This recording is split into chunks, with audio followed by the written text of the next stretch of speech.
Y bueno, lo último que podría haberme imaginado es que iba a pasar más o menos el resto de mi vida profesional trabajando en Europa. Lo que yo estaba haciendo hasta ese momento era en contacto con pacientes, me gustaba muchísimo. Y bueno, Italia me ofreció la posibilidad inesperada de encontrarme con una persona muy especial que fue mi jefa en ese momento, que era Carla Pruzzo, que era una persona que estaba trabajando en el área de patogenicidad bactérica. Bueno, eso fue un poco el primer empujón, porque me apasionó lo que estaba haciendo, me gustó muchísimo, me entretenía mucho trabajando en el laboratorio, estaba un poco también esa especie como de idea de base que los médicos son muy malos para hacer investigación, porque en realidad los que son buenos son los bioquímicos o los biólogos que tienen obviamente una formación específicamente encausada a generar una investigación, un investigador en el área biomédica. Entonces me sentí un poco como un patito feo, para Igual ponerlo en otros términos. te interrumpo, vos habías trabajado en el laboratorio acá haciendo justamente diagnóstico microbiológico bastante tiempo, según tengo entendido. Oh, sí, yo comencé a Hacías trabajar trabajo de desde bioquímico de alguna manera. eh, trabajo diagnóstico desde que estaba en el segundo año de carrera, o sea, básicamente del segundo al sexto y después todo el tiempo que siguió, con la excepción de un año en la cual soy un poco viejo, mi servicio militar, no había otra opción, como subteniente médico trabajando básicamente en medicina clínica. Pero investigación, realmente investigación, comencé a hacer en Italia. Y también hiciste tu residencia en el Vilela, ¿puede ser? En el Hospital de Niños. Bueno, no, en realidad mi residencia la hice trabajando un poco en la facultad, un poco en distintos hospitales y clínicas, porque el laboratorio en el que yo trabajaba en ese momento cubría más del 50% de la microbiología diagnóstica en Rosario en ese momento. Entonces, bueno, tuve una gran suerte de verme expuesto a todo lo imaginable en el campo de la microbiología diagnóstica. Y en ese momento no había mucho andando en la parte de virología, en realidad lo único que se hacía eran marcadores de hepatitis B, y era el momento en que se pasaba un poco a poner en marcha test de diagnóstico rápido que permitieran ver en la parte de virología algo más que un diagnóstico retrospectivo. El problema es, bueno, cuando fui a Italia comencé a meterme un poco en la parte de biología molecular a través de Carla, que había estado trabajando muchos años formándose en Estados Unidos. Y bueno, me gustó tanto que tomé la decisión de quedarme un año más. En el interín regresé a Argentina, se me presentó la posibilidad de quizás dedicarme más a la parte de investigación en la universidad, pero ya en ese momento había comenzado a ver cómo plantearme las cosas en Italia, porque obviamente uno llega con un título, con una especialidad, pero pragmáticamente el título y la especialidad me servían de muy poco porque no había acuerdos bilaterales. Entonces esa fue un poco el baño o la ducha de agua fría, porque cuando fui a averiguar un poco qué es lo que podía hacer, me quedó claro de que, por ejemplo, no había posibilidad de una reválida directa de título, porque había muchas cosas, por ejemplo, pediatría por las vacunaciones, medicina legal, higiene por vacunaciones, etcétera, que eran asignaturas que tenía que cursar de nuevo. La otra cosa es que, bueno, yo estaba acostumbrado en el ámbito de Argentina, que uno tenía su título, se inscribía en el colegio de médicos y comenzaba a trabajar. Fue obvio que en Italia, como en prácticamente todos los países europeos, el sistema funciona un poco distinto. Uno tiene el título, pero para poder estar habilitado a la práctica tiene que hacer un examen. En el caso de Italia se llama examen de estado, que comporta 6 asignaturas distintas, una parte práctica con pacientes, y si uno no lo aprueba no tiene la posibilidad de trabajar en la clínica. Entonces un poco hice esas dos cosas como punto de base, o sea que básicamente tengo mi título de médico italiano, con una tesis, o sea, de doctor en medicina, pero cuando después de 2 años en Italia tomé la decisión de quedarme más, fue obvio de que si quería dedicarme realmente en investigación tenía que completar mi formación haciendo un doctorado experimental. Y eso fue lo que hice después. Hice un doctorado de investigación en ciencias microbiológicas, 4 años, 2 de ellos afuera. y 2 de esos años los pasé en Alemania. Y esa fue la segunda experiencia que más o menos marcó mi vida, porque tuve la infinita fortuna de cruzar mi camino con Kenneth Timmis, un inglés que más o menos vivió la mayor parte de su vida entre Suiza y Alemania, vida profesional, que fue realmente mi mentor en la parte de investigación. Me enseñó muchísimo, aprendí mucho, me ayudó a pensar independientemente, me ayudó con un permanente challenge a ver cuál era mi potencial en la parte de investigación. Y bueno, eso fue más o menos lo que me permitió tener las herramientas para hacer mi trabajo en Europa. Después de haber estado en Alemania un par de años, se me ofreció una posición permanente que rechacé, porque en ese momento mi primera mujer estaba viviendo en Italia y pensé que como sistema de vida era más afín al nuestro. Regresé a Italia por otros 3 años y luego decidimos, la familia en ese momento, que era mi primera hija y mi exmujer, de radicarnos en Alemania cuando vino una oferta de trabajo importante. Obviamente en Alemania el sistema es un poco distinto, no cualquiera puede dar clases en una universidad, hay que hacer lo que se llama una habilitación, que significa un cierto número de años con experiencia docente, con trabajos de investigación, con experiencia de tener subsidios. En mi caso fue un poquito más complicado porque mi empleador estaba en una ciudad y la universidad a la que estaba asociada y en la que yo quería hacer mi habilitación estaba a 1 hora y media de viaje, o sea que era un poco ir y venir. Después de haber obtenido mi habilitación, eso es lo que me permite ser parte de los cuerpos docentes de la Facultad de Medicina de Hannover, y después de un cierto número de años obtuve lo que sería un título de profesor honorífico, o sea, no tengo mi chair en la universidad porque mi sitio de trabajo es en el instituto, pero bueno, estoy asociado en todo tipo de actividades docentes a la a la Facultad de Medicina de Hannover. Y en todo este recorrido, toda esta historia de vida tuya, ¿qué evaluación a posteriori o qué valoración a posteriori haces de la formación que tuviste estando en Argentina, tanto formal en la universidad como un poco a lo mejor más informal en tus experiencias laborales antes de radicarte? Yo creo que tuve una formación excelente, realmente, una formación muy práctica que me permitía estar a partir del segundo año de medicina. Obviamente los programas han cambiado, yo terminé en el 81 mis estudios de medicina, ha habido muchos cambios probablemente en el programa de estudios, pero bueno, yo estaba en contacto desde el segundo año con pacientes, estaba mediodía en el hospital, digamos, un poco teniendo como frontón que rebotaba la pelota, había un jefe de trabajos prácticos que nos estimulaba a pensar, tratar de ver qué es, por qué es, qué otra cosa puede ser y qué es lo que haríamos, y eso es invaluable. Yo hablaba del examen de Estado. El examen de Estado no es lo mismo en todos los países. En Italia es un examen práctico, en Alemania es un examen más teórico, pero la realidad concreta es que cuando yo me tuve que enfrentar a un examen de Estado, para mí fue muy simple, con toda la experiencia práctica que había madurado. Para mi campo de experimentación, yo creo que la formación médica es muy útil, porque la formación médica me ofrece una idea clara de lo que tiene una importancia práctica. Me da una idea clara de cuáles son los problemas que se necesitan resolver, que pueden hacer una diferencia en el tratamiento del paciente o en el manejo de las enfermedades.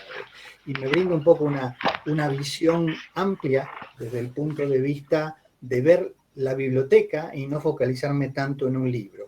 Por otro lado, digamos que ha evolucionado muchísimo el modo en el que estamos haciendo investigación. Los temas son tan complejos, el tipo de tecnología y de conocimiento que se necesita es tan amplio que no existe una persona, ni siquiera un grupo, que pueda atesorar todos los conocimientos que son necesarios.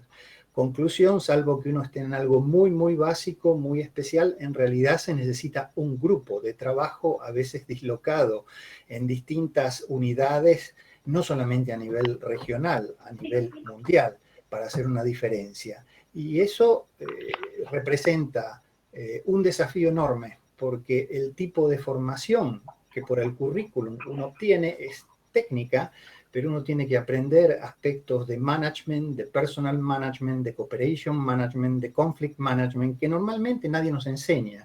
Los aprendés un poco a los chapuzones, los aprendés en función de errores, pero quien tenga un grupo de unas ciertas dimensiones y proyectos en los que se envuelven otros partners tienen que aprender a hacerlo. Un ejemplo simple, es típico que lo que yo hice es lo más importante. Esa es la postura mental de la que normalmente un investigador parte. Es difícil aceptar a priori que lo que hizo otro puede contribuir en el mismo grado, puede ser incluso más importante. Entonces hay que bajar un poquito el ego y tratar de asegurarse de que cada individuo que tiene algo que aportar a un trabajo que se haga, sea reconocido y sea valorado. Y eso no es tan simple. En la Helmholtz yo he tenido mucha suerte porque tenemos, se vio muy pronto que gente que llegaba a un cierto nivel, digamos, de jefe de grupo para arriba, necesita conocimientos en el área de management.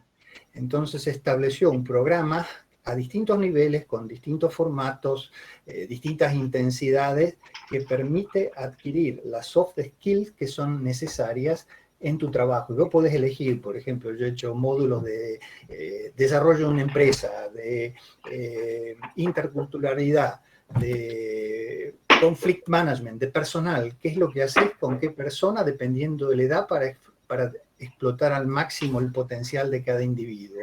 Y tuve mucha suerte porque, por ejemplo, había cursos que se organizaron al principio, donde quizás había más plata, donde estaban metidos la gente que los organizaban del St. Gallen Business School. Y obviamente la calidad se ve, porque te dan una formación muy práctica que podés utilizar en forma modular en tus proyectos y ayuda realmente a llevarlos adelante. Que yo creo que ese es el mensaje para la gente más joven.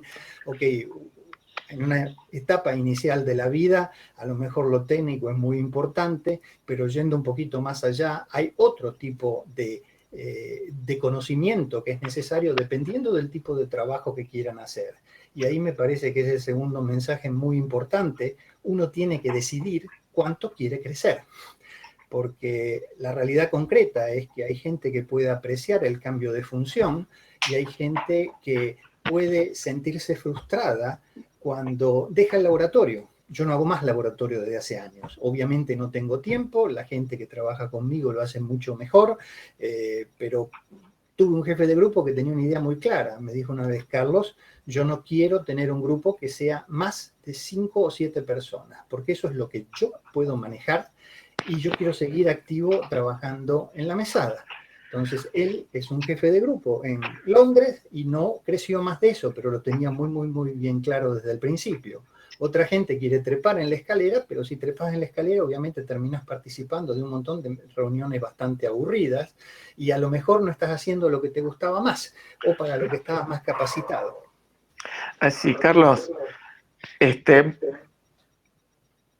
quisiera que comiences por contarnos un poco lo que hoy el departamento y el centro en general está haciendo alrededor del coronavirus. Es un centro de enfermedades infecciosas, así que entiendo que rápidamente en la situación de la pandemia se puso todo el centro, se orientó un poco al trabajo sobre esta cuestión.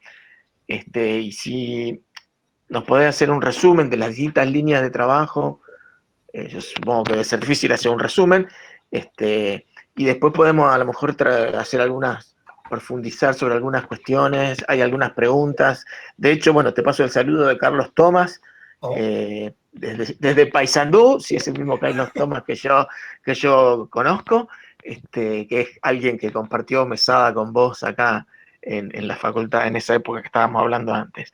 Y hay algunas preguntas, pero me interesaría primero si podés contar un poco las líneas. Acá mucha gente te conoce por un reportaje que hiciste en Clarín, donde hablaba un poco de la vacuna y hablaba sobre otras cosas. Y bueno, si nos podés contar un poco lo que están haciendo y después podemos a lo mejor tomar algunas preguntas de la gente que está en la sala o de la gente que se inscribió y ir profundizando en algunas cosas. Bueno, primero extiendo un poco en lo que vos comentabas de nuestro instituto. En el sistema alemán están, dentro del sistema que viene financiado públicamente, las universidades, y están lo que se llaman las grandes organizaciones de investigación. Ahí están los institutos Max Planck, que obviamente son muy conocidos, que tienen un enfoque muy básico.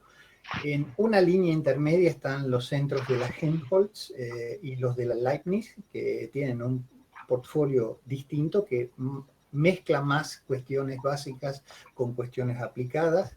Y están los institutos de la Fraunhofer, que la Fraunhofer es una organización que tiene que básicamente sacar una parte significativa de su budget de contratos con la industria. Están muy en la parte aplicada y actúan como Contract Research Organizations a distintos niveles. La diferencia de la Helmholtz con las otras tres organizaciones es que en las otras tres organizaciones hay de 60 a 80 centros. La Helmholtz tiene solamente 18, pero tenemos el doble de budget y el doble de personal que cualquiera de las otras. Eso te da la idea de que hay una gran concentración de recursos porque se supone que tienen que tener una infraestructura que tiene que ser disponible para la industria, tiene que ser disponible para los grupos académicos, que no existe a otros niveles. Eso no lo vemos mucho en la parte de infección, porque nosotros somos uno de los centros más pequeños, pero por ejemplo la Agencia Aeroespacial Alemana es un centro Helmholtz. AVI, que tiene las naves que hacen las campañas polares, es un centro Helmholtz.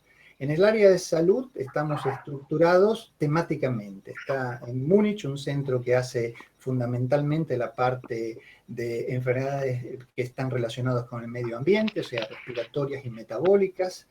En Heidelberg está el centro de cáncer. En Berlín hay un centro Max Delbrück que tiene un gran foco en la parte de enfermedades cardiovasculares y hay un centro que es más bien virtual que tiene que ver con enfermedades neurodegenerativas. Y nosotros estamos en la parte de infección. Nuestro programa también es un poco distinto en el sentido de que nosotros no elegimos exactamente lo que hacemos, sino que recibimos un mandato del gobierno que tenemos que llenar con un contenido. O sea que tenemos una misión, los centros Helmholtz, y tenemos que cumplir con esa misión. No podemos trabajar en todo lo que se nos ocurra. Obviamente los mecanismos que están puestos para asegurar que el programa tiene sentido envuelven procesos de revisión externa, que son periódicos, revisión interna, y dentro de los institutos, a diferencia de la mayor parte de las universidades, todas las actividades de todos los PI están embebidas en un programa único intramural. En nuestro caso, nosotros hacemos estudios de investigación en el área de infección, pero estamos restringidos a patógenos virales y bacterianos. No hacemos parásitos, porque en Alemania hay otros centros que hacen mucha investigación de parásitos, por ejemplo en Heidelberg, en Hamburgo, y no hacemos hongos porque no tenemos la capacidad de hacer todo en función de la masa crítica que tenemos. Incluso dentro de la investigación que se hace en el centro, tenemos un portfolio de patógenos que son con los que nosotros trabajamos en forma intensiva, que tiene que ver con lo que sabemos hacer y con los partners que tenemos a nivel regional o a nivel nacional que nos permite ser competitivos en un cierto tema. Conclusión, si yo quiero pedir un subsidio, lo puedo pedir, pero antes necesito el permiso del director de programa y el acuerdo de mi director del centro, de todo el centro nuestro, porque obviamente yo me puedo comenzar a delirar de la metamorfosis del gusano de seda que no le agrega valor a lo que estoy haciendo en el centro y le estoy sustrayendo recursos. Sabiendo eso, nuestro programa viene dividido en 3 bloques. Un bloque tiene que ver con los patógenos y los mecanismos de patogenicidad. Un bloque tiene que ver con la respuesta inmune a infección y el desarrollo de intervenciones basadas en el sistema inmune, vacunas, terapias con anticuerpos, y tenemos un tercio de nuestras actividades que va encaminada a la parte de drogas que tengan actividad sobre bacterias o virus o antibactéricas, antivirales. Ahí está básicamente la pipeline que va desde las libraries, el screening, hasta la medicinal chemistry, los estudios de toxicidad, la proof of concept en modelos animales. O sea, tenemos básicamente toda la cadena de valor integrada para la parte de drogas. ¿Qué ocurrió cuando comenzó el COVID? Nosotros teníamos nuestros lindos proyectos andando, pero hubo que adaptarse a dos situaciones. Una, que teníamos que reducir el personal que estaba dentro del instituto, porque obviamente teníamos que mantener al máximo las medidas que limitaban el contacto interpersonal, tipo oficina chiquita, una sola persona, oficinas muy grandes, solo dos. En el laboratorio establecer un sistema de rotación que nos permitiese trabajar, continuar trabajando, pero reduciendo al máximo. Obviamente lo que estaba andando no se tiró por la ventana, se hizo un phasing out y tuvimos que de alguna manera comenzar a establecer actividades en el área de COVID que no existían, para lo cual incluso investigadores que no tenían actividades concretas en el área pusieron a disposición su personal para otros grupos que lo estaban haciendo. ¿En qué nos focalizamos? Nos focalizamos en distintas áreas. Los esfuerzos más importantes están en la parte de epidemiología.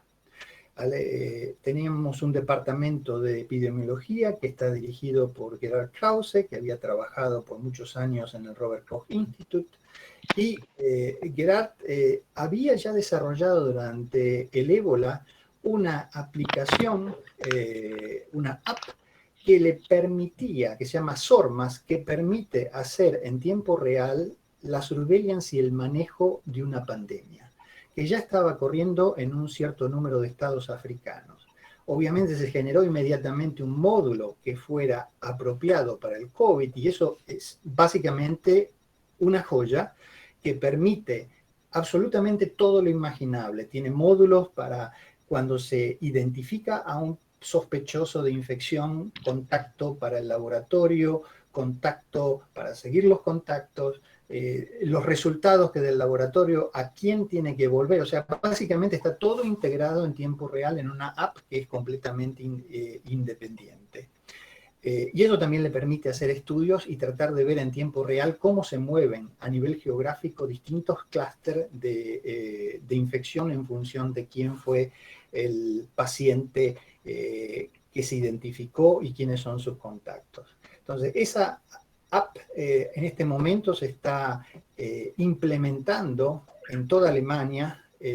Aparentemente se va a implementar también en Francia, en todas las regiones de Francia o en todos los distritos de Francia, y está corriendo también en otros países del mundo. Esa es una parte. La otra parte, obviamente, lo más problemático en el manejo de la pandemia es tener la información que carecemos, que es en este momento quiénes se infectan, o sea, saber quiénes han tenido una infección asintomática o oligosintomática, no solamente basarse en el número de casos reportados, que tiene que ver con pacientes que normalmente tienen las formas más severas de infección, y obviamente el peso a nivel mortalidad es mucho mayor. Entonces, han comenzado, por un lado, a establecer distintos tipos de estudios epidemiológicos que permitan, de alguna manera, tener esa foto y también una dinámica del proceso en Alemania. Hay, por ejemplo, un estudio con algo así como 60.000 individuos que se está desarrollando en este momento, que va dirigido a las 8 regiones de Alemania, no necesariamente regiones del Estado federal, sino regiones geográficas donde hubo el peso mayor desde el punto de vista de individuos infectados durante la pandemia. Y no va a ser solamente tomando muestras en un punto específico, sino que básicamente se va a hacer en una forma dinámica en el tiempo. Sí, discúlpame que te interrumpa. Para la gente que nos está siguiendo, estamos hablando de ensayos serológicos.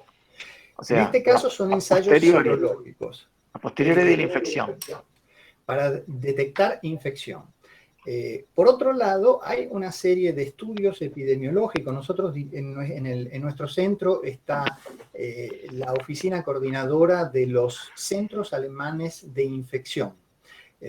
Y hay una serie de estudios epidemiológicos en todos los formatos imaginables que están corriendo bajo esta especie como de sombrilla o de paraguas. Y también hay otro tipo de estudios, por ejemplo, en Hamburgo se está haciendo un estudio epidemiológico en niños de alto riesgo que tienen patología crónica para ver en qué forma se infectan o no, por cuánto tiempo son carrier o no, qué impacto puede tener. Entonces, la idea es, se les ofrece, yo no hablaría de coordinación, pero se facilita que todos estos estudios epidemiológicos se integren en una red con biobanks que estén bien estructuradas, con un sistema de anonimización que permite el uso de esa información sucesivamente, etcétera, etcétera. O sea, diría que el primer bloque es el bloque de tools de IT para manejar la pandemia en tiempo real. Lo segundo es desarrollar cohorts y establecer una network entre los distintos tipos de estudios que se han iniciado para que en un periodo de pocos meses pueda haber una idea clara de cuántos infectados hay, quién se infectó más o menos, quién puede tener un rol en la transmisión de la infección, y es un conocimiento crítico para establecer cualquier tipo de intervención para manejar la pandemia y también para pensar en lo que se podría o se tendría que hacer a nivel de vacunación. El tercer componente es, hay muchos test serológicos dando vueltas, pero la mayor parte de los test no están realmente validados. No es muy claro cuán buenos son. No es claro si los anticuerpos que se detectan son anticuerpos que tienen, digamos, un rol un papel desde el punto de vista de proteger al individuo. Entonces, también están desarrollando estudios serológicos de alta definición basados en tecnología de bits y Luminex, en cooperación con el Centro de Cáncer en Heidelberg, que la idea es que uno tiene 6 antígenos, 8 antígenos de distintos coronavirus estacionales y una serie de antígenos del COVID, en modo tal que uno puede realmente hacer un diagnóstico con una cierta certeza desde el punto de vista de sensibilidad, especificidad, y no solamente eso, utilizando, por ejemplo, el trímer o de la spike protein para tener una idea desde el punto de vista de la actividad biológica de los anticuerpos. Eso es lo que se hace en epidemiología. Bien, te voy a interrumpir un minuto, Carlos, sobre esto que acabas de decir, porque también me interesa que pasemos un mensaje, ¿no?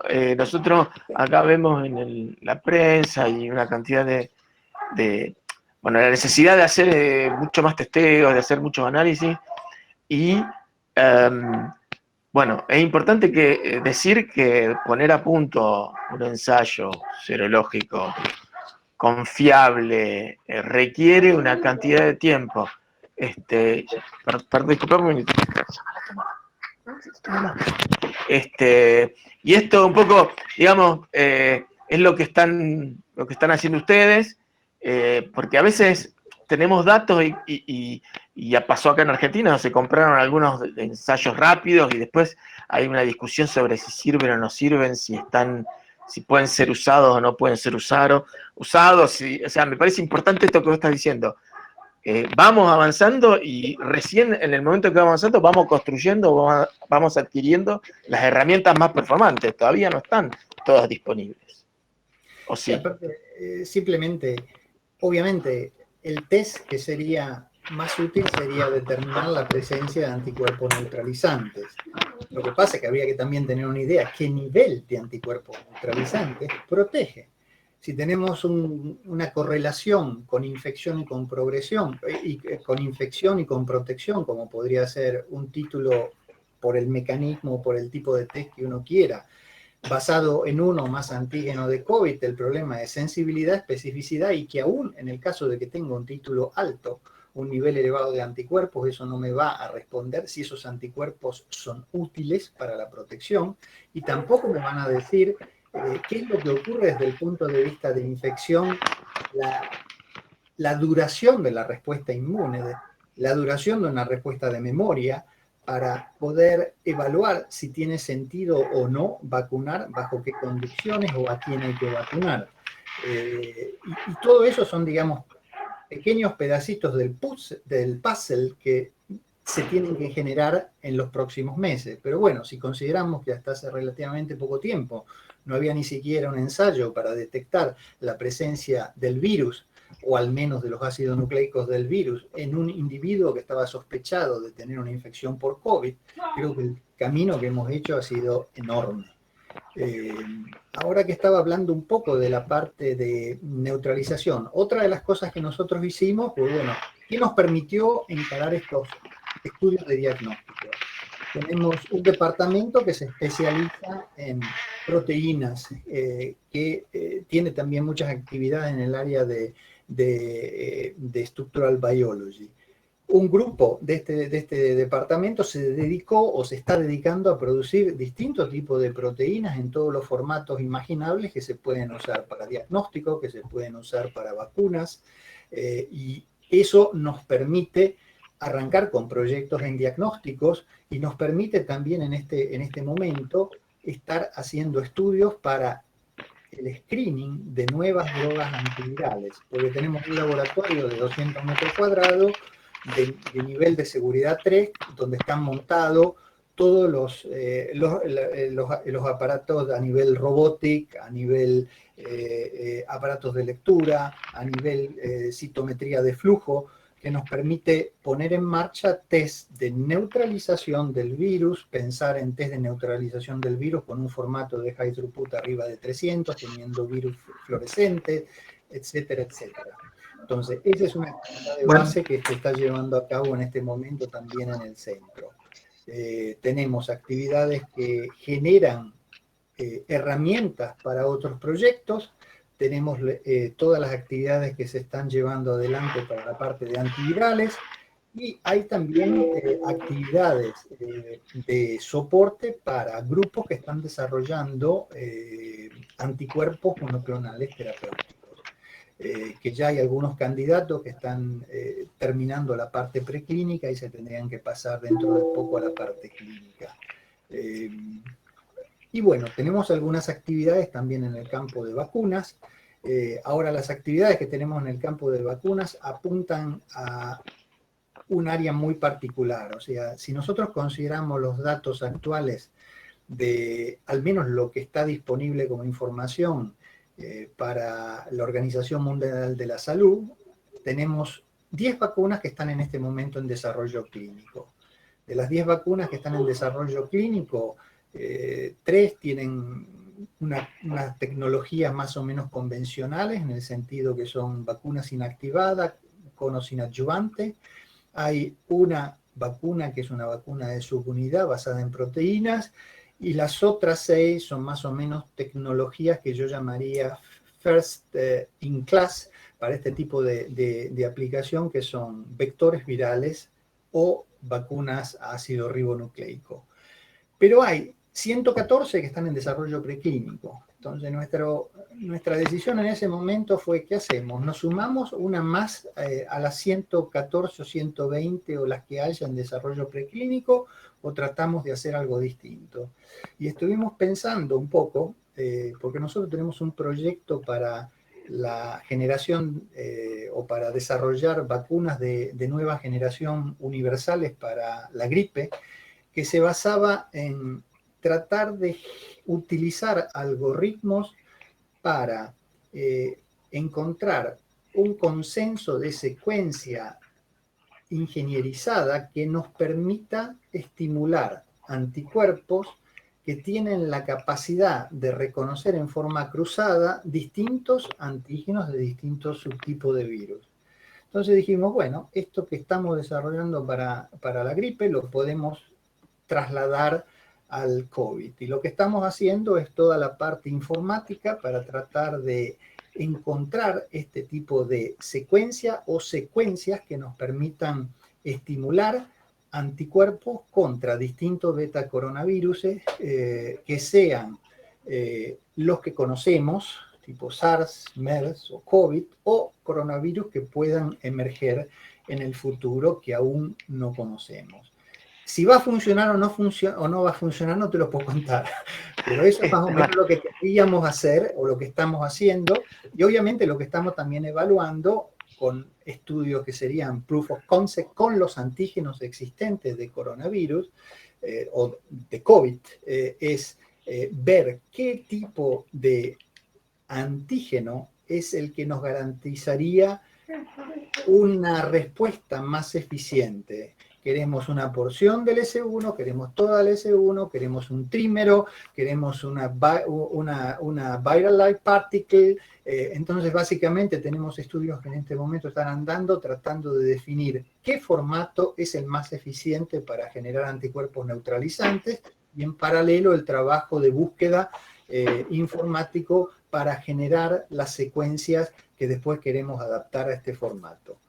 Yo Es más o menos lo que están dando. Bien, te voy a echar un par de preguntas que tienen que ver con la vacunación y las voy a ir tratar de juntar en una pregunta más grande.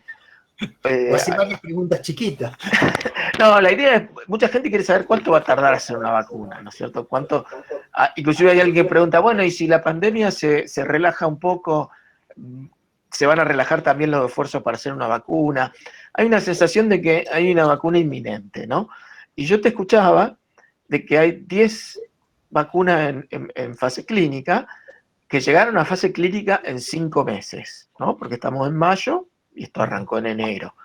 Yo creo que es, digamos, también deberíamos empezar por decirle a la gente que no está demasiado en el tema que, bueno, hay una serie de pasos para llegar a la aprobación de una vacuna y que llevan tiempos importantes y que ya estas 10 vacunas experimentales que están en fase clínica corrieron una carrera impensada hasta el año pasado, si no me equivoco.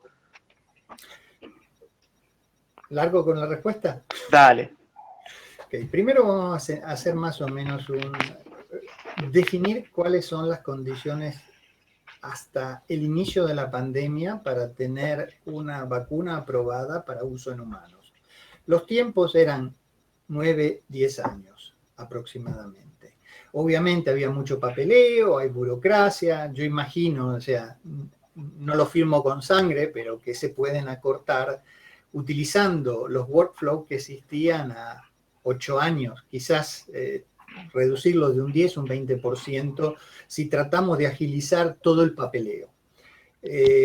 Obviamente hay precedentes en pandemia. En SARS hubo una vacuna que estaba aprobada después de 5 años, pero SARS fue una situación muy especial también, en el sentido que la pandemia se extinguió, el virus, se pudo contener y aparte desapareció, disminuyó la virulencia de la cepa circulante y aparte no había tantos casos, no había salido el gato de la bolsa.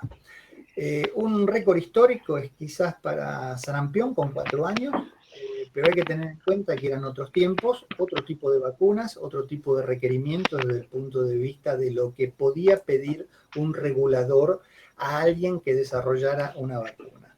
Entonces, cuando a veces me enfrento con gente que dice, uy, ¿cómo se puede tardar tanto? Bueno, lo que se está proponiendo es sin precedentes y lo único que lo permite es la movilización de recursos excepcional, el nivel de cooperación excepcional y obviamente una situación mundial en función no solamente de la pandemia, sino las consecuencias de las medidas que se han tomado para la pandemia, hacen una prioridad número 1, desarrollar herramientas que nos permitan controlar dicha pandemia.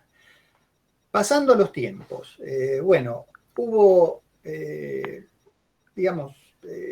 cálculos muy optimistas, diría que el más optimista de todos fue el de la gente de Oxford, que decían que para fin de este año ya iban a tener al menos una vacuna no solamente aprobada, sino manufacturada en número suficiente como para ser implementada en el Reino Unido. Ahora escuchaba hace poco algunas declaraciones donde están un poco achicando y dicen, bueno, el año que viene. De las vacunas que están en desarrollo, hay una vacuna que ya está aprobado el protocolo para fase 2. Hay dos que comenzaron con un protocolo de fase 1, 2. No sé en qué fase estarán, pero al menos lo que se declaró fue combinado fase 1, 2. Algunas de las compañías farmacéuticas que están detrás de las vacunas que se están ensayando en este momento en humanos hablan de la segunda mitad del 2021. De todas maneras, eso es un cálculo optimista. Estamos hablando de vacunas que llegan con muy poco, increíblemente poco de estudios preclínicos. Nadie hubiera soñado que con el nivel de estudios preclínicos que se presentan, ninguna agencia reguladora hubiera autorizado probablemente a una vacuna convencional en condiciones de no pandemia comenzar ensayos clínicos, porque hay muy poco hecho. Y obviamente lo que se está estructurando en este momento son estudios clínicos que van a ser flanqueados por estudios preclínicos para, digamos, llenar algunos de los gaps que ha habido a nivel estudio preclínico de dichas vacunas. Por ejemplo, en el caso de las enfermedades virales, ustedes lo conocen probablemente la mayoría de los que están asistiendo a este diálogo. En dengue, si uno tiene anticuerpos contra uno de los dengue y viene una segunda infección, la segunda infección puede ser peor que la primera. Anticuerpos pueden empeorar los cuadros clínicos contra una segunda cepa del virus, un segundo tipo de dengue. Eso puede ocurrir también en el caso de una vacunación, por eso en el caso de dengue o protegemos contra todos o no protegemos contra ninguno. Lo que se llama en inglés antibody dependent enhancement, pero no son solamente los anticuerpos, hay también otros mecanismos que pueden estar involucrados en que una enfermedad sea más dramática, sintomática en vacunados. Por eso se habla también de vaccine dependent enhancement, sin restringir a la parte de anticuerpos. Algunos de esos mecanismos se pueden presumir. Si hay niveles de anticuerpos muy bajos que no terminan de decorar y de bloquear todas las proteínas de superficie del virus que pueden ligarse a un receptor que tiene que ver con la internalización del virus, obviamente esas moléculas de anticuerpos que tienen una patita flotando para la cual hay receptores en algunas células pueden ser básicamente tragadas de la célula. O sea, es una internalización del virus dependiente de receptores para el fragmento FC del anticuerpo. Ese sería uno de los mecanismos. También se habla de que, bueno, hay anticuerpos que tienen una mayor o menor afinidad y dependiendo del tipo de anticuerpos que se generan, no solamente del nivel, puede ocurrir de que este fenómeno se precipite. Pero la realidad concreta es que no sabemos exactamente cuáles son las leyes que lo gobiernan hasta el fondo, no sabemos todos los mecanismos que están envueltos.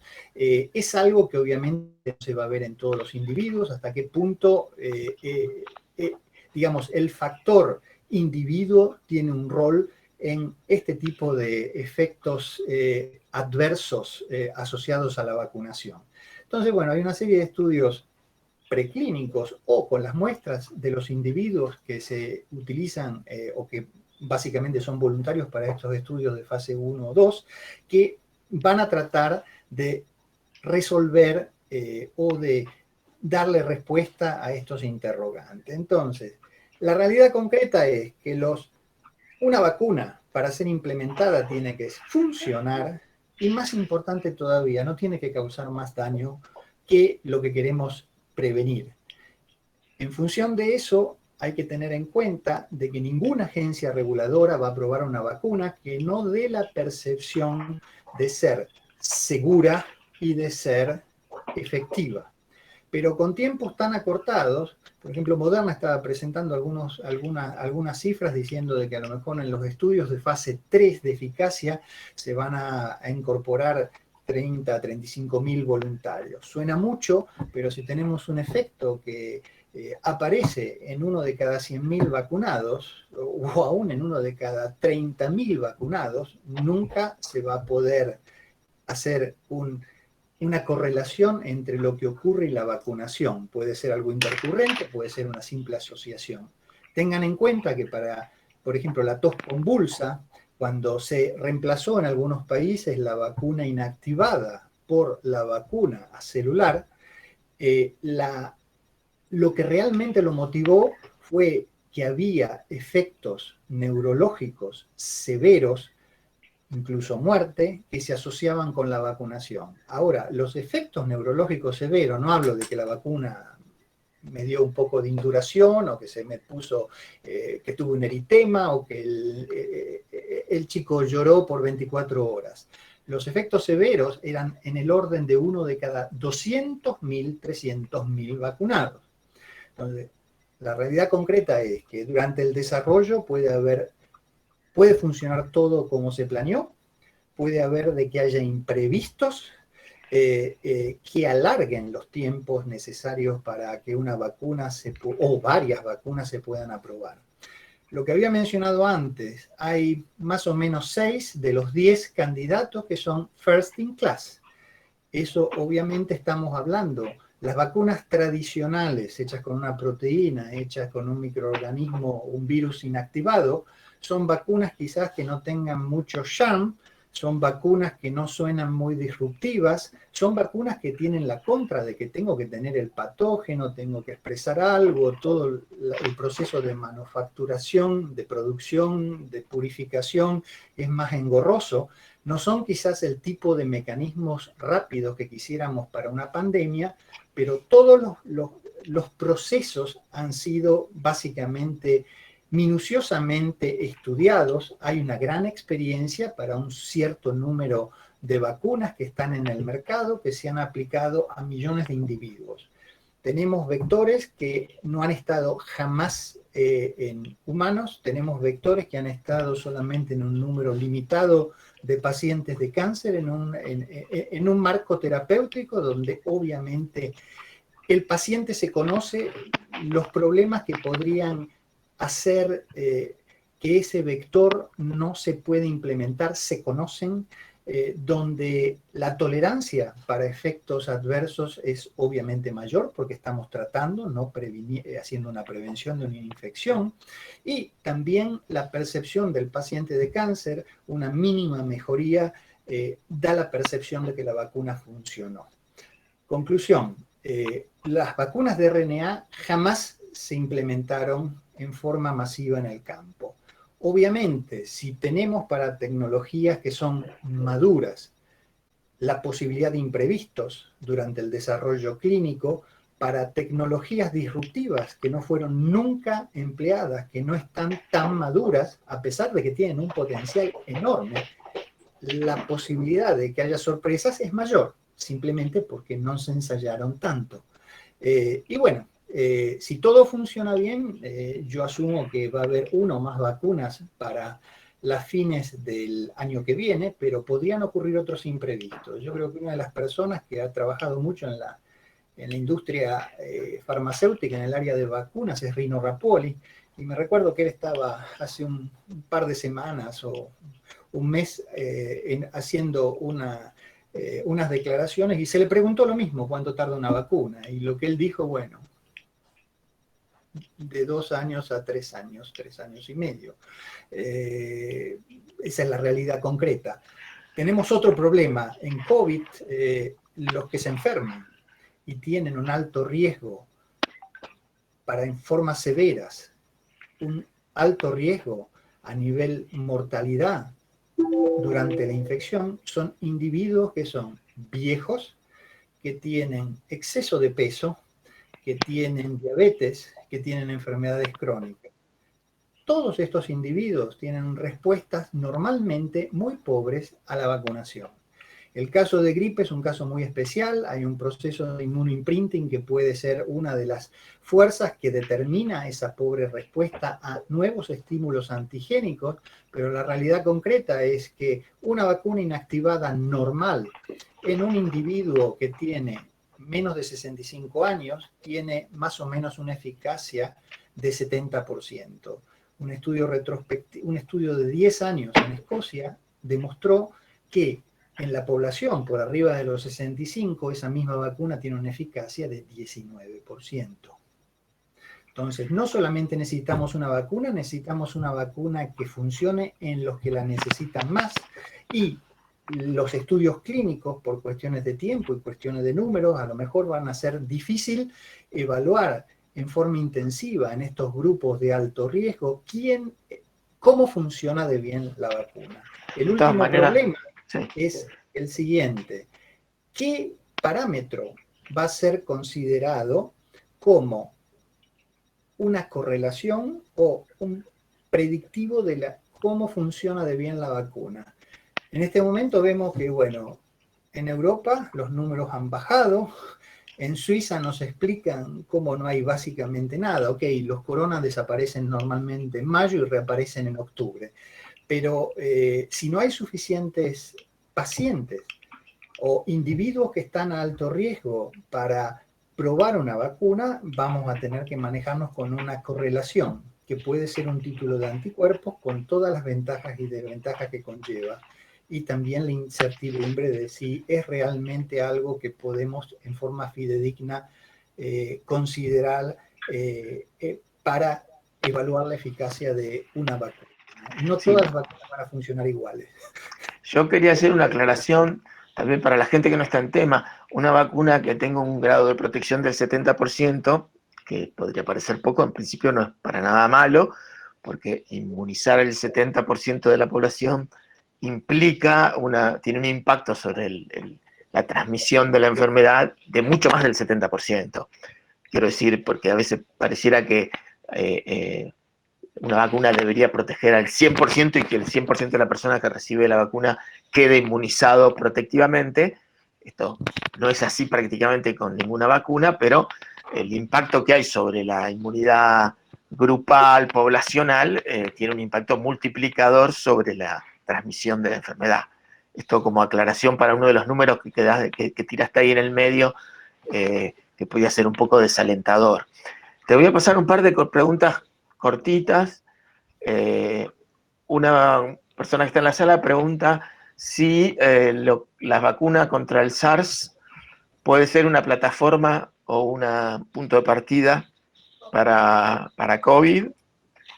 Y otra persona pregunta cuál es el tipo de vector vacunal que vos elegirías y si elegirías hacer una vacuna genérica, me parece que es un poco en lo que están trabajando ustedes, o una vacuna muy focalizada sobre el COVID en particular. Bueno, la primera era si podía, obviamente, el hecho de que en un periodo de tiempo tan breve se haya podido tener candidatos que se pudieran pasar rápidamente una fase clínica depende del desarrollo de vacunas que se hizo contra el SARS. Se sabía que, por ejemplo, el spike era una proteína que podía ser utilizada para generar una respuesta protectiva.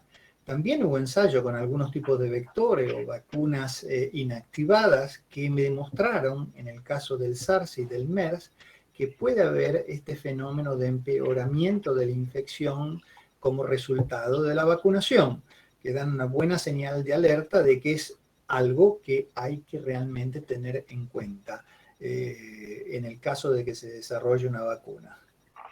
La otra pregunta, ¿cuál era? ¿Qué tipo de vector utilizaría? Bueno, los vectores, hay Si es vectores un que no... adeno, ¿cuál es tu preferencia? Vamos a decir así, lo pregunta alguien que está en tema, básicamente. Bueno, primero y principal, hay en este momento dos tipos polarmente de adeno que se están utilizando en algunos de los candidatos de fase 1. Uno es un adeno humano que se supone que no circula normalmente en la población. El problema que veo en general con adeno es uno. El adeno es un virus que no tiene un envelope, o sea, no es un virus envuelto. Entonces, si lo que yo quiero o lo que tengo en mente como estructura de vacuna es un antígeno que tiene una conformación muy particular, como el trímero de la S1, lo tengo que expresar con una señal que me lo pegue a la membrana y que me garantice que se forme el trímero para tener la conformación óptima para desarrollar anticuerpos neutralizantes. Obviamente se han desarrollado también o se han obtenido anticuerpos neutralizantes usando la S1 o usando un fragmento que contiene la porción de la molécula que se pega al receptor ACE2. El asunto es el nivel de eficiencia. No es que no se produzcan, pero a lo mejor se producirían muchos más. Yo en realidad no hubiera usado un vector que no tuviera una membrana, hubiera utilizado, si usaba un vector viral, un vector que fuera de un virus que tiene un coating, que me permitiera expresar mi antígeno vacunal de una forma que asemejase en lo más de la manera más, digamos, accurate. Ayúdame con la palabra. Accurate. Preciso. Precisa. Disculpen, pero hace muchos años que no hablo castellano. Que se asemejara en la forma más precisa a lo que veo en un virus. Punto número 1. Punto número 2, para los adenos que normalmente no circulan en la población, quizás para una situación de pandemia van bien, pero ¿quién me garantiza que los estudios que hay sobre la prevalencia de adenos y los serotipos de adeno que están circulando, de lo que se sabe, son representativos de toda la superficie del globo también para una pandemia? Si no existiera un estudio de cero prevalencia del grupo que me interesa, que básicamente abarcara toda la superficie del globo, tengo el riesgo de que a lo mejor mi vacuna funciona muy bien en Europa, en Estados Unidos, en Japón o en China, pero a lo mejor no me funciona muy bien en África subsahariana o en algunos países del este de Asia. El otro problema que veo, bueno, el otro tipo de vector, que es el de Oxford, es una quimera que contiene proteínas de un adeno de chimpancés. Eso en principio va bien en el sentido que es extremadamente ilógico pensar que dicho vector, que para dicho vector pueda haber una inmunidad preexistente. Porque, ¿cuál es el problema? Si yo tengo individuos que por circulación del adeno o por una vacunación previa tienen anticuerpos que reconocen el vector, a lo mejor en algunos individuos esos anticuerpos son altos o bajos, tienen más o menos reacciones, pueden bloquear o menos la entrada del vector, pero no va a ser que en todos los individuos va a ser lo mismo, va a depender, va a haber una variabilidad que se va a sobreponer a la variabilidad que una respuesta inmune tiene en individuos que son de distintos tipos de haplotipos, como somos nosotros, no somos un ratoncito, una cepa de ratón inbred. La otra cosa es que obviamente cada uno de nosotros tiene una memoria inmunológica en función de las experiencias de infección, de colonización que hemos tenido, de vacunación durante nuestra vida. Y le tenemos que agregar a eso que cada uno de nosotros está colonizado por un cierto microbioma que también puede afectar la respuesta inmune. Y hay drogas, tratamientos, estados fisiológicos o patológicos que también pueden afectar a la memoria inmune, a la respuesta inmune. O sea que le estoy poniendo un factor más arriba de todo.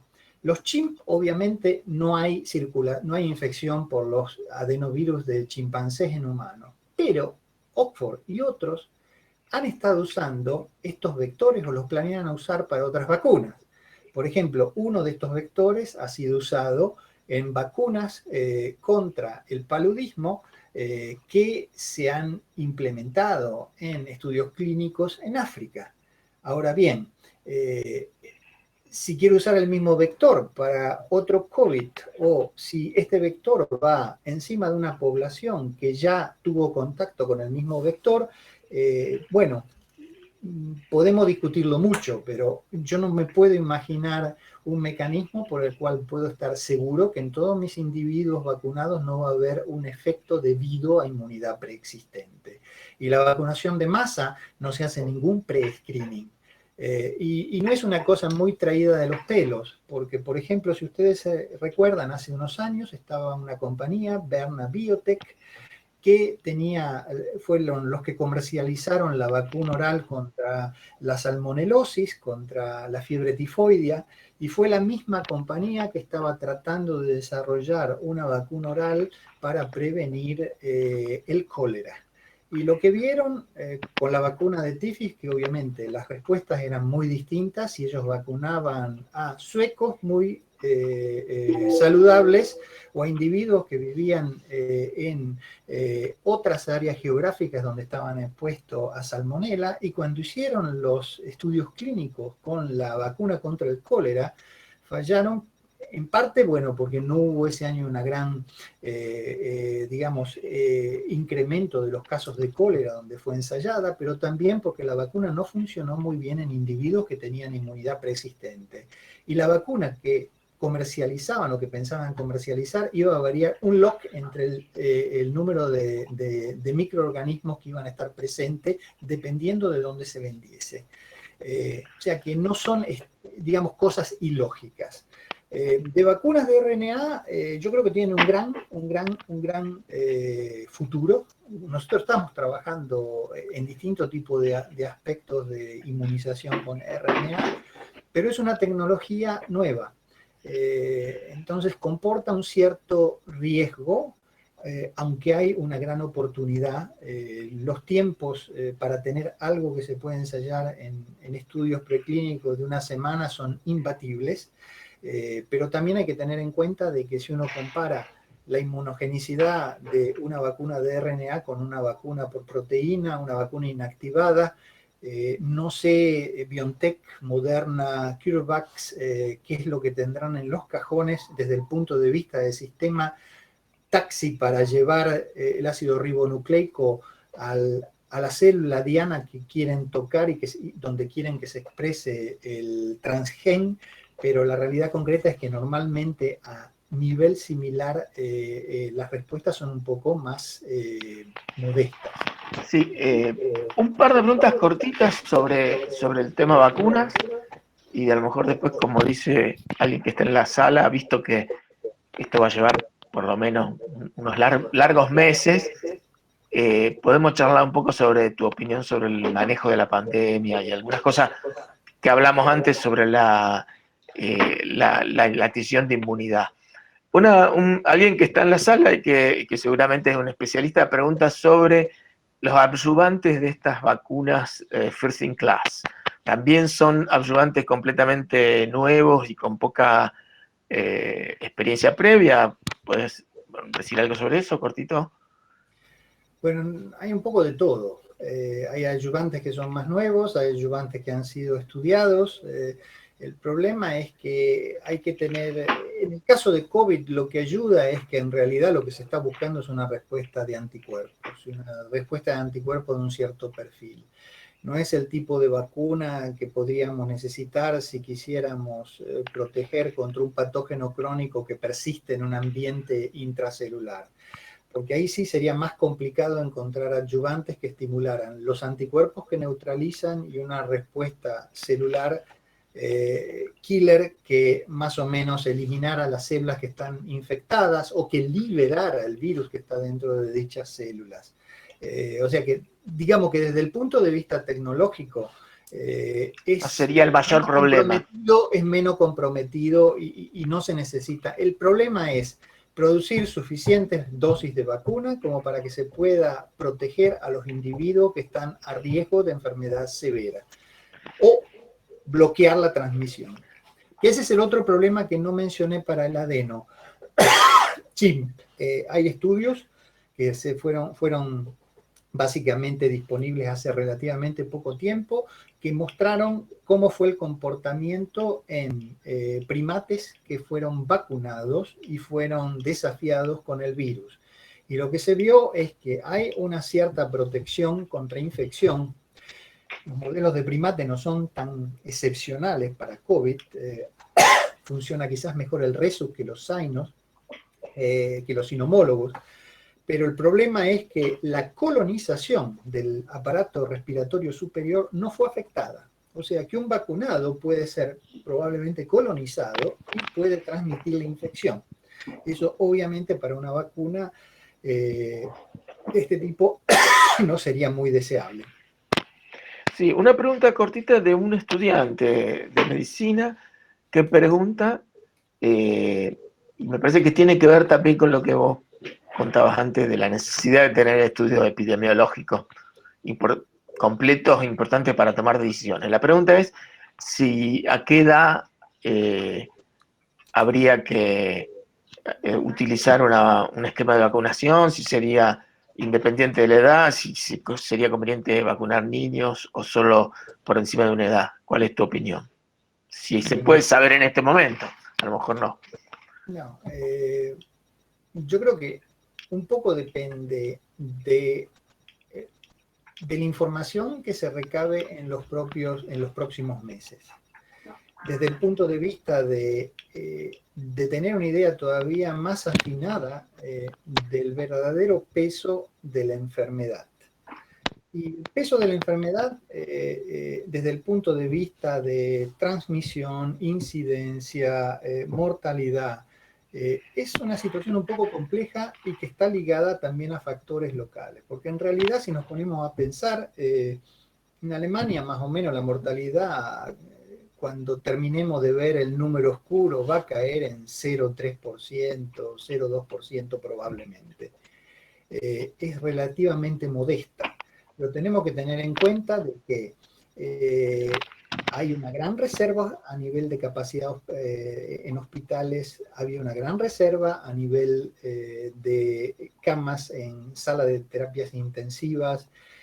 Hubo unidades que hicieron un muy buen manejo de los pacientes con formas severas, con mortalidades que eran más o menos del 20% para intubados, que no se veían realmente en otras clínicas, en parte quizás, pues, bueno, en algunos hospitales que tuvieron muy buenas estadísticas, se hizo traqueotomía, no se intubó solamente, los pacientes se ponían en decúbito ventral y se los ventilaba con una presión que no era tan alta para evitar daño capilar. O sea que hubo muchos factores, tuvimos un poco de tiempo para adaptarnos a lo que estaba pasando en Italia y Austria, aunque obviamente hubo casos que se importaron, pero eso también ayudó. Y la población respondió muy bien desde el punto de vista de compliance cuando se le dijo lo que tenían o no tenían que hacer. Y eso ayuda también, o sea, el manejo funcionó muy bien. Hay casos que son lo que yo diría una especie como de spike, que fueron Italia, Francia, España. Ahora, bueno, Estados Unidos hasta un cierto punto, porque en realidad no llegan a los niveles de mortalidad que se vieron en Gran Bretaña, en España y en Italia. En todos los otros países europeos el número de casos fue relativamente modesto, las mortalidades fueron relativamente bajas. Entonces, si uno toma como punto de referencia lo que pasó en Italia, Italia tuvo mortalidades altas que obviamente no son el valor real de ahora. Eso se refiere a muertos por casos reportados. Esos casos reportados normalmente son los individuos que tienen enfermedades sintomáticas más severas, los que tuvieron pocos síntomas o los que tuvieron una forma sintomática se quedaron en la casa. O sea que cualquier mortalidad que se vea, en realidad hay que cortarla probablemente por 2.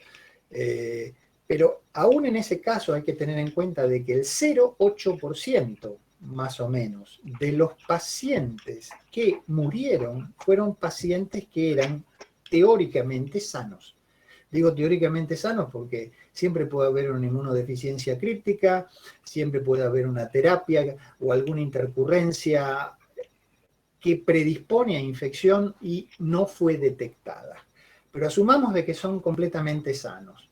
Aproximadamente un 24% tuvo una enfermedad de base, el 25% tuvieron dos y el 50% de los que murieron tenían 3 enfermedades subyacentes que lo predisponían a COVID.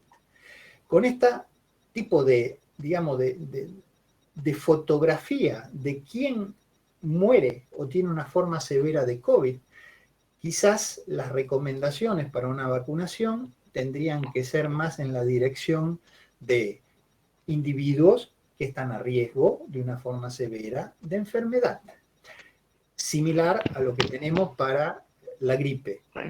Obviamente, si de los estudios epidemiológicos sale de que hay un grupo de población que tiene un rol preponderante en diseminar la pandemia, quizás habría que vacunarlos también.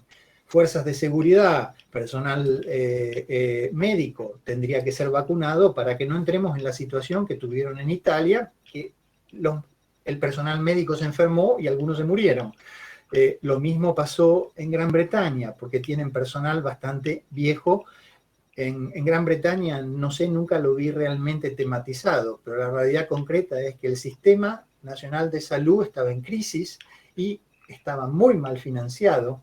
Durante todo el proceso del Brexit hubo un éxodo masivo de mano de obra calificada o no a la parte continental, porque nadie sabía muy bien lo que iba a pasar con el futuro, que afectó muchísimo la parte hospitalaria, porque muchas de las enfermeras, médicos no eran ingleses, y después la realidad concreta es que tuvieron que llamar a gente que estaba retirada, jubilada, para que más o menos apoyara en ese momento de necesidad. Me puedo imaginar que a lo mejor esta, digamos, subpoblación del sistema de salud, que es anciana, quizás tiene algún tipo de patología y es obviamente un alto riesgo para el COVID, puede haberse también enfermado.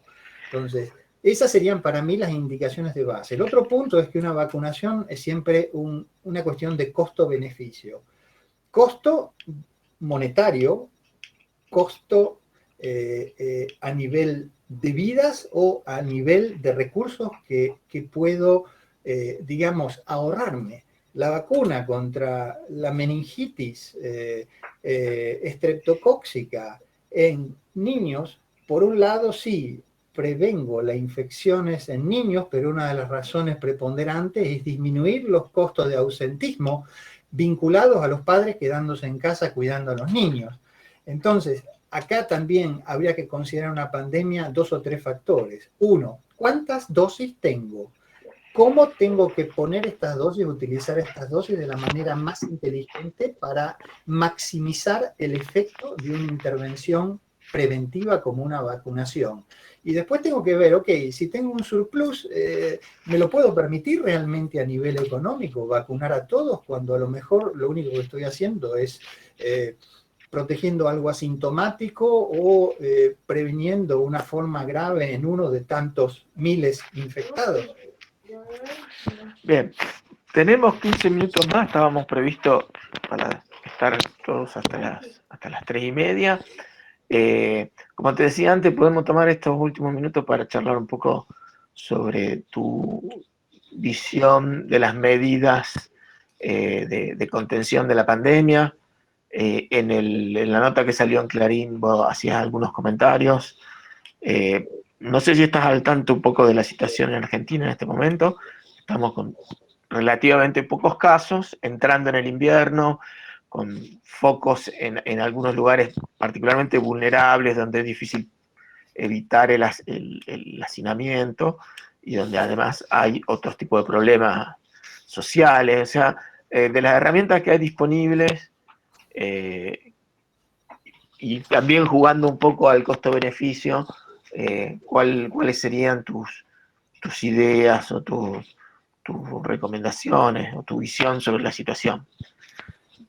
Ok, partamos de la base, yo no soy un especialista en salud pública y no soy un epidemiólogo, o sea que no puedo hablar con autoridad, puedo dar simplemente una impresión personal. basada en sentido común y en lo que veo, que a lo mejor está completamente equivocada. Mi impresión es la siguiente: en cada crisis hay que mantener la cabeza muy fría, no hay que entrar en pánico y hay que usar la opinión de expertos para tener recomendaciones, pero al final del día los que están en las organizaciones que tienen a su cargo el establecer medidas o políticas para contener una pandemia son los que absuelven, tienen la responsabilidad, el derecho, y también pueden ser recriminados si las elecciones que toman son las equivocadas.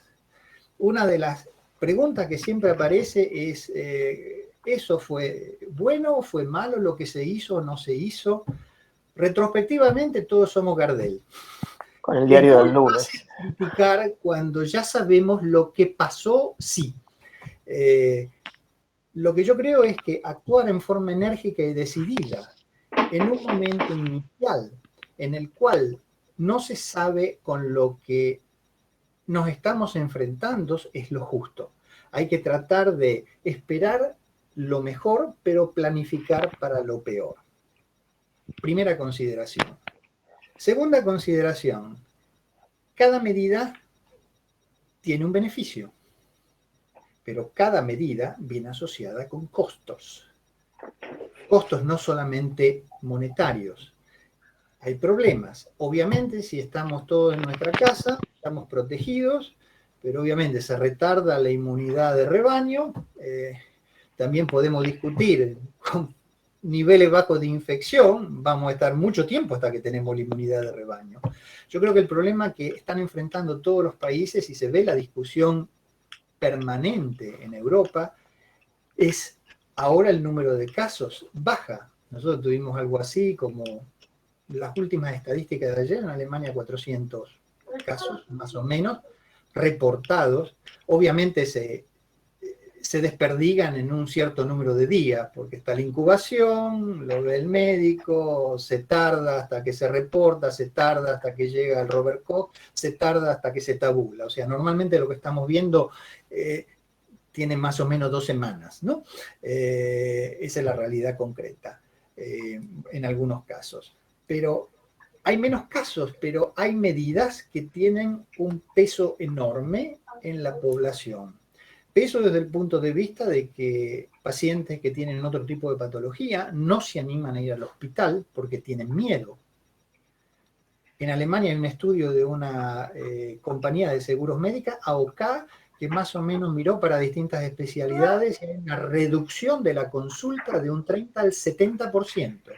También en áreas críticas, por ejemplo, cardiología, ¿no? Alguien tiene una angina de pecho, no va porque tiene miedo de infectarse de COVID. Hay un estudio en Gran Bretaña de que asume de que va a haber algo así como 31.000 muertos por tratamientos de cáncer que no se hicieron en la forma apropiada o que cánceres que no se diagnosticaron tempranamente.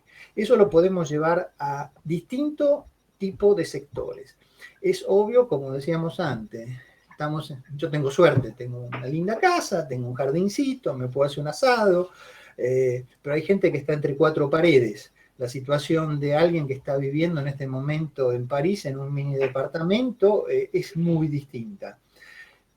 Gente, un grupo humano grande en una caja de zapatos, promueve situaciones de violencia, promueve situaciones de abuso sexual, o físico, o psíquico, individuos que están con...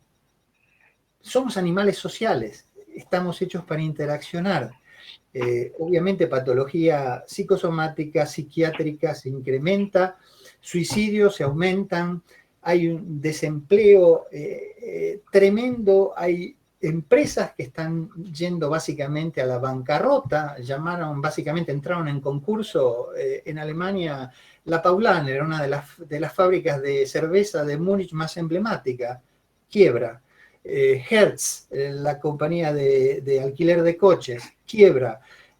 Las acciones de Lufthansa bajaron 50%. O sea, todo eso hay que ponerlo en la balanza y son costos. Y en efecto, la gente que es especialista en mathematical modeling, y eso es algo que también estamos haciendo nosotros, se me había filtrado. Tenemos especialistas en mathematical modeling, y bueno, lo primero que comenzaron a hacer es modelar qué es lo que pasa si el R sube de tanto, baja de tanto, tratar de normalizar cosas para tener una idea de qué es lo que tenemos que llegar a obtener para considerar de que hay un manejo apropiado de la pandemia para comenzar a aflojar. Ahora están desarrollando otro tipo de sistemas, por ejemplo, sistemas de modelaje basados en agentes que nos permitan establecer situaciones individuales de acuerdo a la pequeña región y a las características intrínsecas desde el punto de vista, no sé, yo vivo cerca de la fábrica más grande de Volkswagen, que está básicamente a media hora de casa. Obviamente hay muchos empleados de Volkswagen en Braunschweig. Eso significa que hay una realidad muy particular. Hay gente que va a colegios, no hay colegios, la edad media, y eso permitiría también incorporar elementos como, por ejemplo, no todos los pacientes que están infectados tienen la misma chance de infectar. Están los super spreaders, que son en general, aparentemente, los que son responsables de más del 80% de los contagios. Entonces, hay modelos más sofisticados de modeling y ahora lo que están evaluando, o que ya salieron las primeras predicciones, es a qué nivel tiene que llegar al R para que sea óptimo, digamos, el efecto desde el punto de vista de la economía.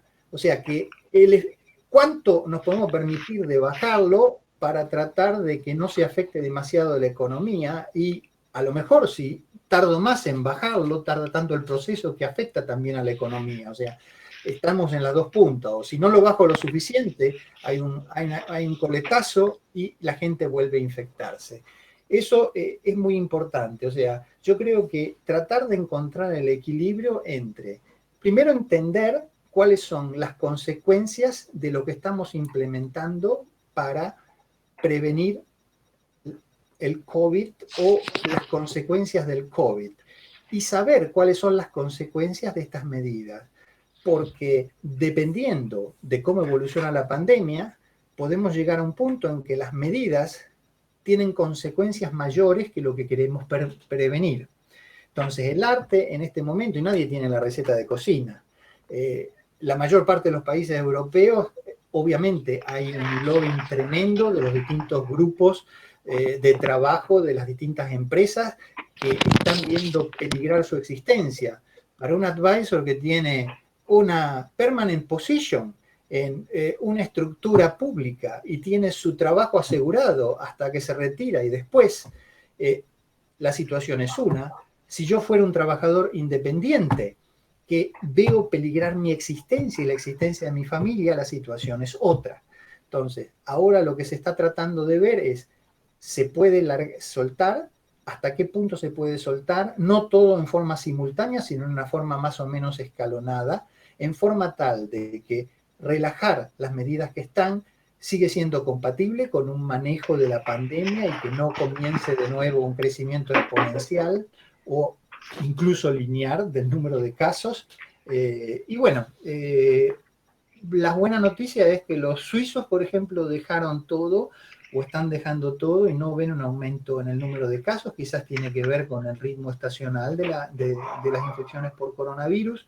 Hasta ahora en Alemania no se ha visto, pero tenemos un retardo de 2 semanas entre lo que se cambia y lo que pasa, que no hacen las cosas muy, digamos, simples.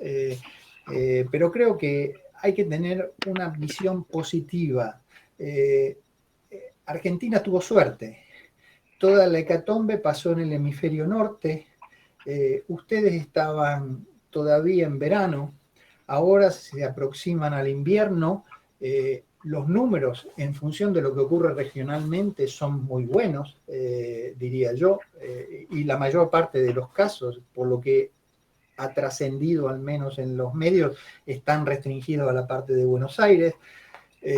Y ahora si por alguna razón viniese una segunda ola, la segunda ola no tiene que ser una tsunami, puede que sea una ola más chiquitita, no necesariamente más grande, y bueno, hay test para detectar el virus, hay anticuerpos que se pueden determinar, sabemos quién tiene que ser protegido, cómo se lo puede proteger. Los suecos lo aprendieron tarde, o sea, tenían un sistema en el cual había casas de ancianos, clínicas para ancianos, y el personal, por cuestiones de salario, se movía de una a otra. Eso obviamente facilitó la transmisión del virus en un entorno en el que había un gran número de individuos extremadamente susceptibles. Pero ustedes tienen la posibilidad de saber cómo proteger, a quién proteger, cómo determinar el que está enfermo.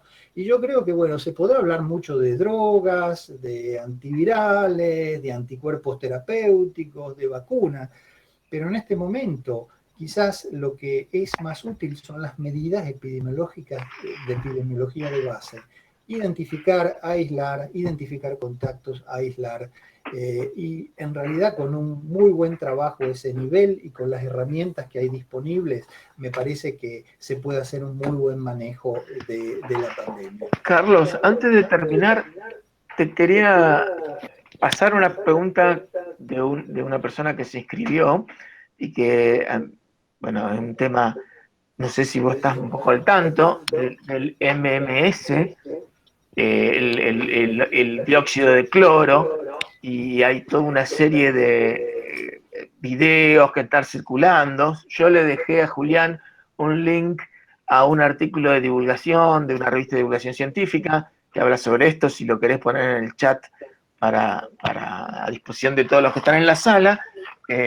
Bueno, tu opinión sobre esto, yo tengo la mía, te imaginarás, Bueno, pero bueno, si lo querés decir vos.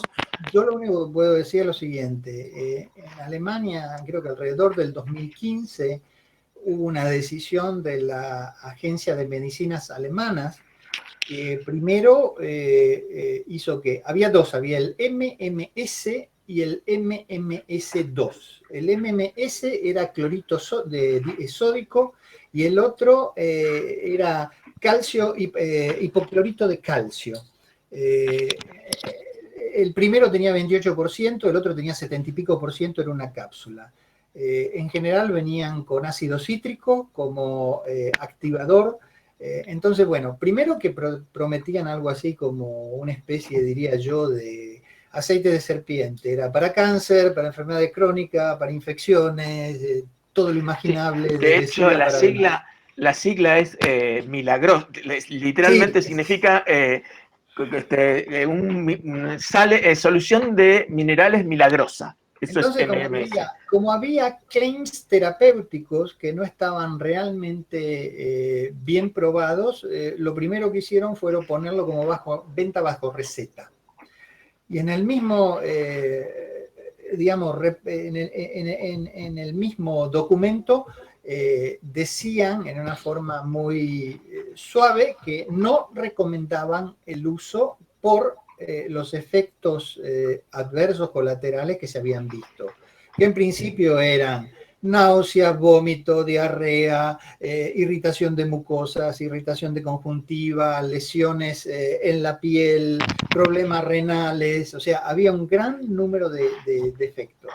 Que eso no tiene nada que ver con, por ejemplo, el zinc, que a lo mejor también se puede ver como un suplemento, porque se ha dicho y se ha administrado el zinc junto con la cloroquina. El proceso racional es que alguien sugirió que la cloroquina hace como una especie de ionóforo que le permite penetrar al zinc y que el zinc tiene el efecto activo. Respecto a la cloroquina, yo creo que hay algo interesante. Salió un paper que no está todavía publicado, está en revisión en Nature, que el senior author es Roger Legrand, que es el director de básicamente la facility para monos del CEA, que es el centro de la Comisión de Energía Atómica que está en Orly, en París. Es un hermoso paper para leérselo, en el cual ellos utilizaron la cloroquina como en un setting terapéutico y en un setting profiláctico, a alta dosis, a baja dosis, con acitromicina, sin acitromicina, Y en principio los resultados que ellos obtuvieron es que en todos los formatos que lo testearon, pero no lo habían hecho con el zinc, pero en todos los formatos que lo testearon, la cloroquina no afectó en lo más mínimo la evolución de la infección con todos los parámetros. Hicieron desde imaging, estudio de laboratorio, estudio de site-off, hicieron todo lo imaginable. Pero lo que sí vieron es que hay en ciertos dosajes elevación de enzimas, por ejemplo, hepáticas, o sea, hay daño hepático. Sí, yo quería comentar sobre esta cuestión del MMS. Un poco tiene que ver indirectamente con el comentario de Trump y la inyección de un desinfectante. Realmente es un poco preocupante la circulación de fake news y de la necesidad a lo mejor de tener soluciones mágicas. Y esto, bueno, me parecía que valía la pena aclararlo. Yo, Carlos, te voy a agradecer en nombre de la universidad, en nombre de todos los que estuvieron en la sala, esta hora y media que le dedicaste. Antes de despedirte, te voy a hacer una pregunta, te voy a pedir un comentario de uno de los participantes, no sé si todavía estará en la sala, es una persona joven y te pide un consejo para alguien que está decidiendo estudiar bioquímica o está decidiendo estudiar una carrera que lo lleve hacia una carrera científica. Si le querés dedicar a modo de despedida algunas palabras en este sentido a o a nuestros estudiantes que nos están escuchando, me parece que sería una buena manera de cerrar la charla dentro del espíritu del ciclo. Sí, antes que nada, queríamos nosotros agradecer desde la universidad, avisarles que vamos a continuar con este ciclo de charlas. La idea es poder hacerlo a lo largo del año. Ya lo habíamos hecho en la segunda mitad del 2019. Y bueno, agradecerles realmente la presencia, la participación. Sabemos que no es el mejor horario, por ahí el más cómodo, pero bueno, entenderán la diferencia horaria que tenemos. Para Carlos ya son cerca de las 9 de la noche, supongo. Así que, bueno, agradecerles la participación, tanto a Carlos y a Esteban como a cada uno de ustedes. Bueno, muchísimas gracias. Para mí fue un placer estar con ustedes. Les dejo claro que realmente yo no soy un experto en epidemiología, en salud pública, o sea, la última pregunta fueron mis impresiones un poco mirando desde afuera. Respecto a la carrera, no lo quiero hacer tan reduccionista. Yo creo que en general para cualquier tipo de carrera universitaria que uno planee, creo que uno tiene que hacer algo que le guste. Porque a veces, y sobre todo en el campo nuestro de investigación, hay que tener una gran resistencia a la frustración. De cada 10 cosas que se intenta, 3 o 4 no funcionan, otras 3 o 4 funcionan, pero no necesariamente como las quisiéramos. Entonces, es importante que a uno le guste y ame lo que hace. Mi impresión es también que para realmente tener éxito en lo que se hace, se necesita muchísima suerte y también muchísimo trabajo. Y obviamente uno puede dedicar la cantidad de trabajo que se requiere y restarle esas horas de cada día de su vida a algo si realmente uno está enganchado. Entonces, mi recomendación, y recomendaciones son un peine que te dan cuando perdiste los pelos, ¿no? O sea, normalmente la gente hace lo que piensa y lo que quieren y siempre saben mejor. Y es normal, porque probablemente saben mejor lo que les puede convenir. Pero desde mi perspectiva es hacer lo que a uno le guste es esencial, porque muy poca gente se puede dar el gusto de decir, trabajo en lo que me gusta. Y para mucha gente el trabajo es simplemente un medio para tener la plata para pagar las facturas a principio o a fin de mes. Eso también es importante para un investigador. Conocí mucha gente que pasó conmigo y eran extremadamente críticos con colegas, con personal técnico, con estudiantes, porque no estaban abulonados a una silla 7 días a la semana, 24 horas por día, y consideraban de que no eran profesionales o no hacían su trabajo. Es importante distinguir, sobre todo si uno tiene colegas o el rol de un jefe de grupo, qué es lo mínimo que se le puede exigir a alguien en función de su descripción de trabajo y de lo que significa ser profesional. Y hay que aceptar de que para mucha gente el trabajo que hacen es simplemente un medio para pagar las facturas y no sentirse mal o no poner demasiada presión. Ok, primer punto, hacer lo que uno quiera. Segundo, tener una visión realmente realista de lo que puede ser la job description el día que termine con mis estudios y cuáles son las chances reales que yo tengo de conseguir un trabajo. Eso es muy importante. Un ejemplo tonto. Una de mis hijas en algún momento de su vida tuvo la brillante idea de ser arqueóloga. Yo no le dije nada a nivel, mirá, ¿te lo pensaste bien? No, simplemente le dije, bien. Si dentro de un par de meses seguís con la misma idea, vamos a hablar con una amiga mía que es arqueóloga, que trabaja en la Universidad en Nápoles, que tiene excavaciones en el norte de África, en Libia, y que organiza muestras para los museos capitolinos en Roma, para que te describa cuáles son los distintos trabajos que puede hacer un arqueólogo y cuáles son tus posibilidades de conseguir un trabajo después. Sí, después de esta especie de discusión con ella, vos querés estudiar arqueología, me parece genial, pero no quiero que estudies arquitectura porque pensás que vas a ser Indiana Jones y terminás dándole clase a un grupo de estudiantes de escuela secundaria que tienen absolutamente cero interés en lo que vos les estás contando. Cambió su idea, ahora es arquitecta, pero creo que describe muy bien la cosa. O sea, antes de comenzar, saber en lo que uno se mete. Segundo, meterse en algo que a uno le guste y tener siempre un plan B o un plan C. Porque no necesariamente lo que percibimos como lo que va a ser nuestro destino, lo que más nos gusta es lo que vamos a poder hacer en el futuro. O no necesariamente con este plan A vamos a ser más exitosos. Yo conozco más gente que fue exitosa con un plan B o un plan C que con el plan original A. Y no hay que tampoco ser derrotista y decir, bueno, porque no se cumplió mi plan A, soy un mediocre o lo que obtuve es de menos valor o me puede, digamos, generar mayor alegría o felicidad a nivel personal y profesional que mi plan A. No, es simplemente otro plan, una alternativa y es bueno tener alternativas en la vida. Creo que eso es una de las cosas más importantes. Y la última cosa que yo diría, diversificar. Diversificar porque uno puede apuntar a ser un premio Nobel. Yo jamás tuve la idea de ser un premio Nobel. No creo que me dé el piné a nivel neuronal para ser un premio Nobel. Pero la gente que yo conozco que trabaja en una forma, los italianos dirían staccanovista, o sea, completamente workaholic en un área, normalmente dejan de lado muchas cosas.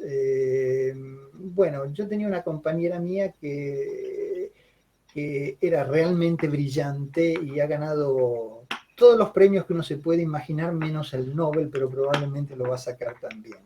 Obviamente ella ha tenido que dejar muchas cosas a nivel personal de lado, no creo que siquiera lo sienta, pero si uno no pertenece a esa categoría especial de individuos que no sufren por no tener otros aspectos de la vida que se desarrollan en forma armónica, yo creo que lo mejor es tener otro tipo de intereses, porque si mi investigación no sale tan bien, tengo mis amigos, tengo mi pareja, tengo mis hijos, tengo mi hobby, eso ayuda a desparramar un poco, digamos, el riesgo, no apostar toda una carta. Bueno, muchísimas gracias, Carlos, por este cierre que es un poco también, me imagino, un resumen de tu experiencia de vida. En parte sí, no tanto lo que yo viví a veces, sino también lo que yo vi.